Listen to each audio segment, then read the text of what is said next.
బాబు చెప్పు. పోతా స్కూల్కి. పోతా. నీకు పండుకున్నట్టు ఎందుకు యాక్టింగ్ చేసినావు ఇంతకుముందు? ఏ నిజం చెప్పు బాబు, అబద్ధం మాట్లాడద్దు, కరెక్ట్ చెప్పు. దాని అడిగి ఇంటికి పోయి మన ఇంటికి పోయి మనం పండుకున్నాం. రేపు మార్నింగ్ నేను స్కూల్కి తోలే.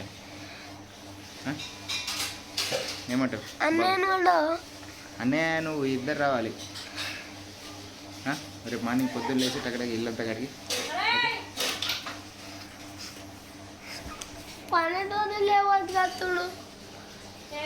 పొద్దున్న స్కూల్కి తీసుకుపోతాను. ఏడ పన్నట్టు యాక్టింగ్ చేసి నేను రాగానే తోలుకపోతాను. చూసిన మమ్మీ కూడా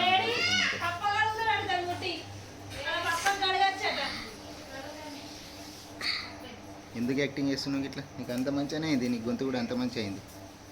ఇంకేం ప్రాబ్లం లేదు, ఏం ప్రాబ్లం లేదు, అంత ఓకే. చలో.